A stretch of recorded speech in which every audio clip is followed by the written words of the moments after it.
Religious and spiritual are two words that we use a lot, but we often don't have a shared understanding of what they mean. Sometimes people think that to be religious, you have to have a set of beliefs that everyone in a group adheres to.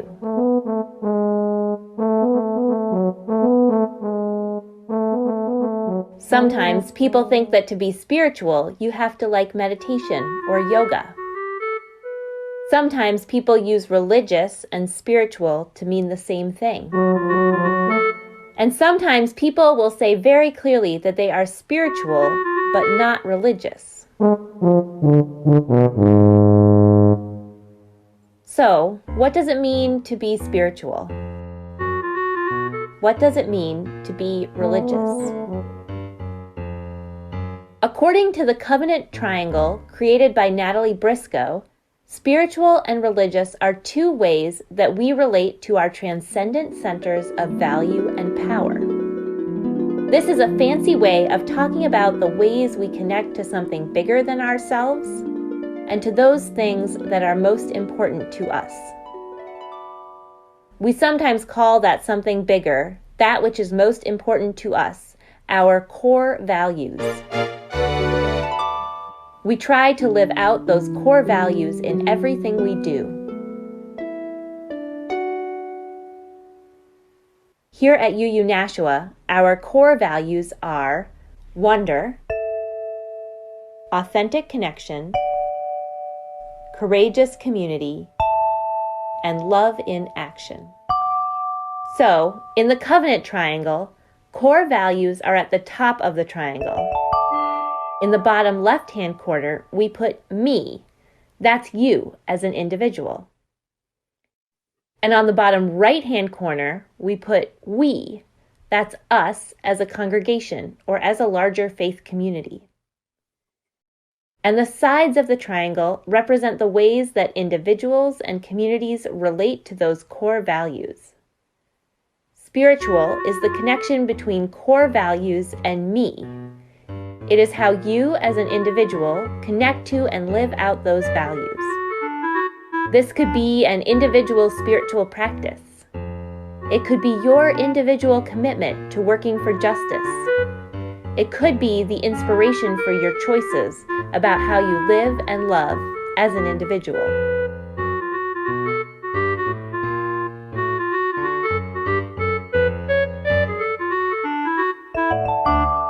Religious is the connection between core values and we.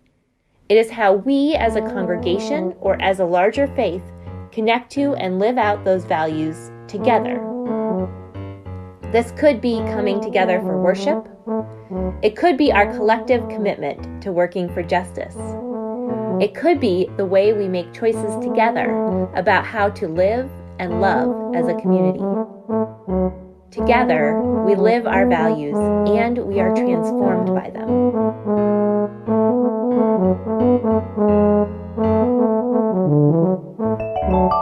The last side of the triangle is the connection between me and we, community. It is how you relate to your congregation or to your larger faith. It is the work you do to become part of the community.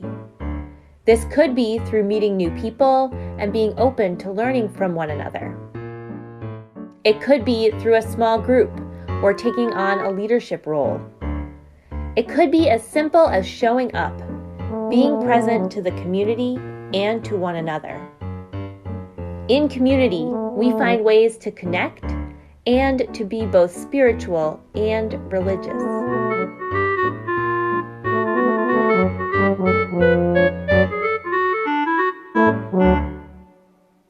And in the center of it all, we have covenant. Covenant is the promises we make together about how we are going to live out those core values, about how we want to be with one another and in the world. Those promises hold together the spiritual, the religious, and the community.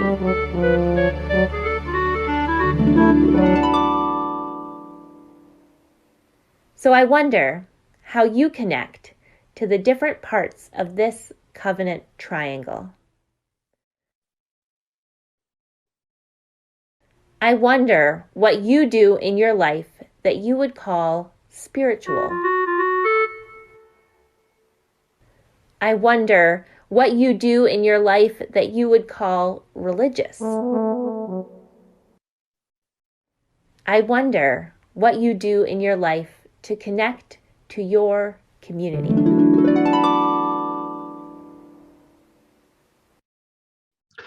Today we're going to reprise the feelings wheel. We first used it 6 months ago, just about from now, for the day after the presidential election when was called. Today we're going to take another look at it the Sunday after we learned our own hometown city of New York City plans to reopen by July 1, with the governor saying he's hopeful even sooner. And I just heard this morning there's talk of Broadway returning in September, by September.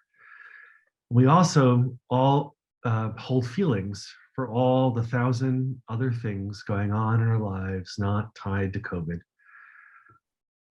in addition to reopening. As we heard from our prayer and our joys and concerns, there are a lot of hardships and joys for all of us, spoken or unspoken. And before we begin, I want to explicitly say, to be clear, that this is in part, it's part of the work of the challenge of voice, conscience, and the world. This is also how we manage all the tensions in our complicated world today. If our commitment to our fifth principle, where we covenant to affirm and promote the right of conscience and the use of the democratic process within our congregations and in society at large, is a challenge we wish to hold dear, understanding the role of me, each of us, within the broader we that we heard about in our story this morning, and even the broader community, it's imperative, it's vital, it's important. Democracy isn't only about voting in congregational meetings. That's crucial too. Democracy, though, begins with understanding and adjusting and managing our responses to our feelings in the world. We all too often have seen the horror stories where people without that emotional intelligence or awareness, where that can lead at its worst. Learning to understand and imagine it at the everyday is key. So some of you are familiar with the feelings wheel from November, or maybe elsewhere, and others may not. Plus, it's been 6 months, even if you heard me 6 months ago. So I'm going to do some groundwork for it too. What are you feeling this moment, this morning? What have you been feeling all week? Think about it for a moment.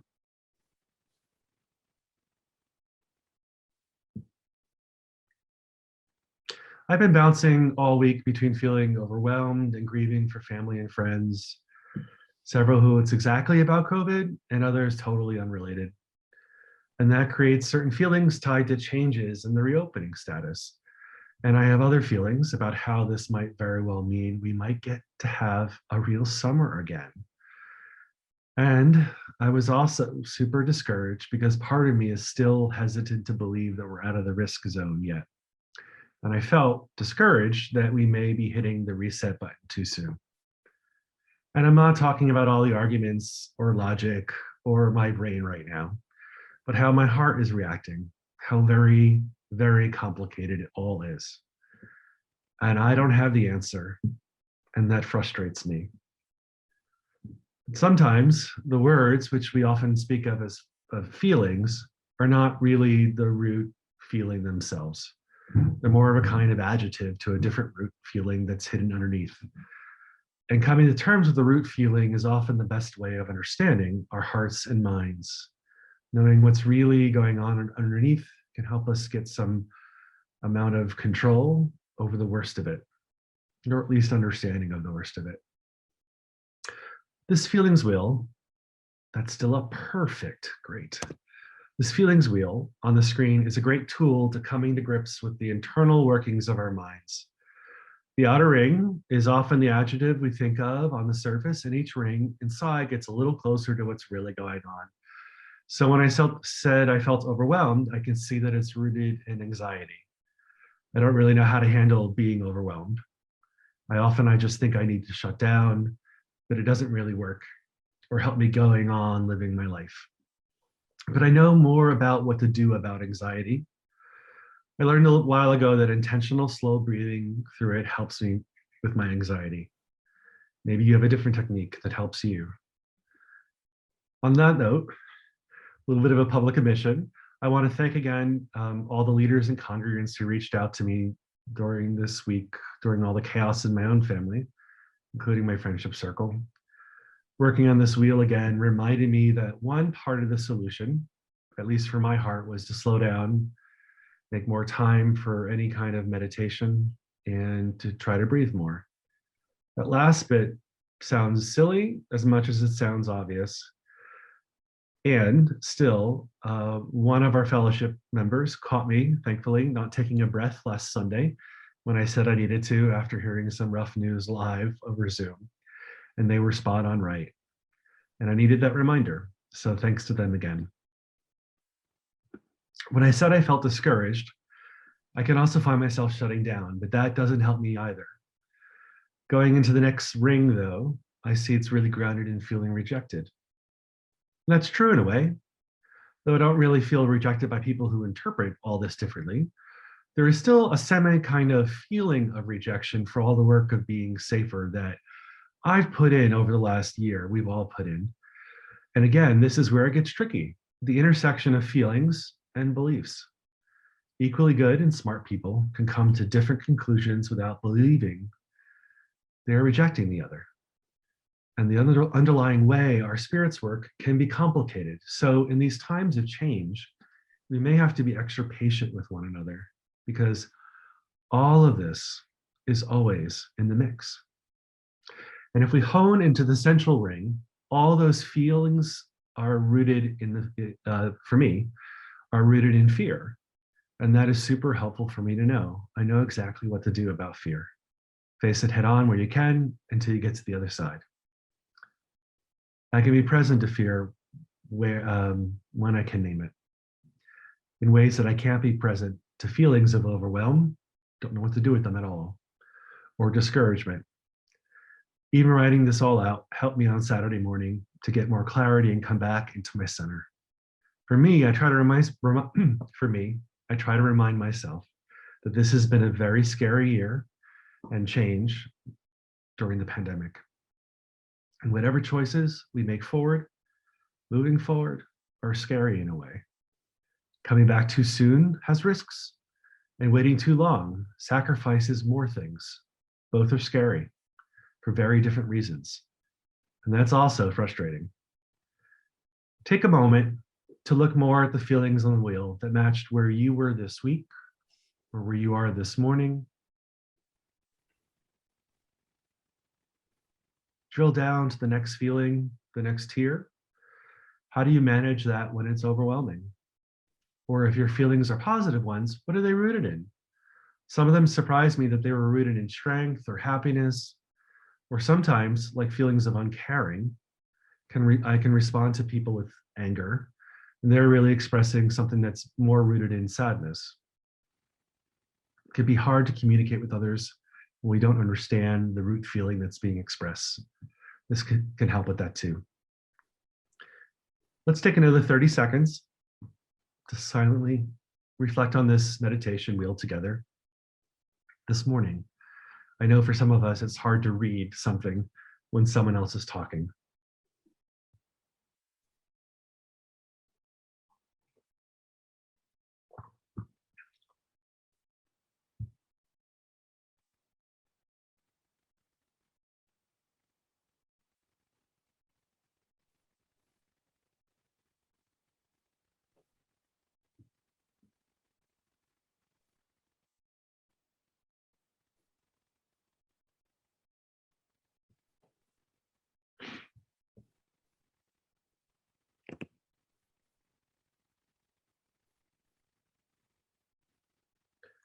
And I want to close with an admission.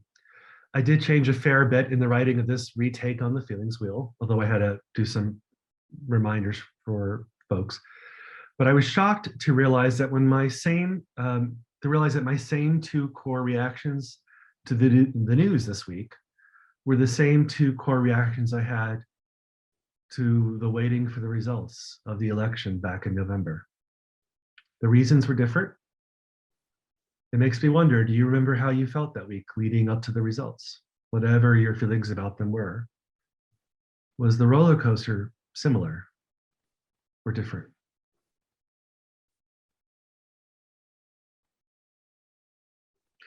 We've all been through a lot these past bunch of years. Whatever may come, continuing to be patient with one another is key.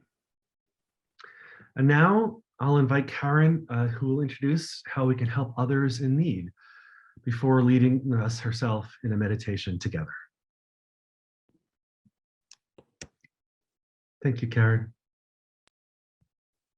For those of you that have missed some of our recent services, this Sunday is the 5th in a preaching series of mine where I explore our 7 principles. I feel that we have much to gain by looking at our principles as action statements and as religious promises and religious challenges we make to and with one another. Our actions and our promises made and kept with one another will continue to lift this congregation up. We sometimes talk about our 5th principle as how we covenant to affirm and promote the right of conscience and the use of the democratic process within our congregations and in society at large. We often think of it as voting at congregational meetings or in the government. It's that too, but it's more than that. This is also a part of the work of the challenge of voice, conscience, and the world. This is also how we manage all the tensions in our complicated world today. Our children are taught, though, first by learning about this principle more as a reminder that all people have a voice and a right to be heard. We as a religious faith lift up our voices as sacred. Each time we do so with integrity and respect, we pick up the mops and brooms of the Spirit and make shine the floors and windows of our sacred home, wherever that may be, this community and our earth. The right of conscience, the use of the democratic process, if we blend the traditional verse and the children's verse, realizing that we can't do it alone and that other people's views are important. If we stop talking and learning from one another, if we stop being able to even hear the content of another's message, we're a little less human than we were the day before, and thereby leads to most of the world's troubles, at least human created. Sometimes in living our 5th principle, it will require a kind of heart and presence in the face of a world forgetting who it is. Sometimes we'll be letting ourselves have fun and hear one another like we will in our special flower communion service next Sunday, ever open and ever learning. And for those that may have come in after the announcements, I'll mention it again. This year, the flower communion will be different. This service will include our annual flower communion, a tradition created in 1923 in Czechoslovakia and brought to the United States in 1940. I'm hoping you can see the blue vase behind me with the green frog on the screen. It's empty this week. You can just bring a flower vase like that. Doesn't have to be that fancy. Any flower vase will do. Or a picture of a flower or a bowl with flowers in them, or share with us all in our Zoom chat when you're invited what seed you're going to be planting for the days to come. Maybe it's a literal seed, maybe it's a seed in your imagination. We're going to have fun adapting to this long-standing tradition in a new way this year. It's a way of celebrating the spirit of the democratic process and how we each bring our own gifts and voices into the community and share them, and something new is created from it for a time, whether they be empty vases, flowers, or seeds. Sometimes living our 5th principle will require more sustained and concerted action. We'll have to exercise the power we have with respect to the people around us so that those without that power are kept in mind. It's the challenge we heard in the story of remembering the we, all of us, when we sometimes only think of the me. Transformation, whether it be in county policy or our own spirits, occurs primarily in light of one another. My ministry grows in light of what you all here have to share. And I hope your ministry does the same in the light of what I have to share. Last Sunday, we heard some words from the Reverend Forrest Church. He was at my home congregation of All Souls in Manhattan when I was a lay leader there, and he was a mentor of mine in my ministerial discernment and by minister then. I remember that at his memorial service, one of his sons mentioned a time when he was watching a sports game with his dad, don't remember the game or the sport. During one Gatorade commercial, Reverend Forrest dozed off and woke up suddenly as if from a dream. His son said that he blurted out, "Life is a team sport." I want to thank you again one more time, Forrest, for inspiring me to make sense of the things that I continue to wrestle with. Life is a team sport. We can only truly do it when we don't make ourselves falsely feel alone or attempt to shoulder the burdens of the world ourselves. It won't work anyway, even if we try. And democracy is a team sport. And it's not true that we're alone. We're not. Like life, democracy is that team sport. And here we try to leverage it for a voice of conscience. We are always given this religious choice. Do we head off on the road alone, thinking everything and everyone along the way are ridiculous or wrong-headed? Or do we recognize that we realize more of who we are and whom we can be when we enter into covenant with one another, as we heard about in our morning story? When we use our voices to lift each other up rather than to tear us down. This is the religious promise of our fifth principle. And this is where we return to where we began our service as we come to a close. The video story on the three corners of the religious, spiritual, and communal. How do you live into your core values with our communal we? How do we build up community through it? Our fifth principle is the fancy way of starting the challenge of voice. Amen, and blessed be, and happy Beltane to all those that celebrate.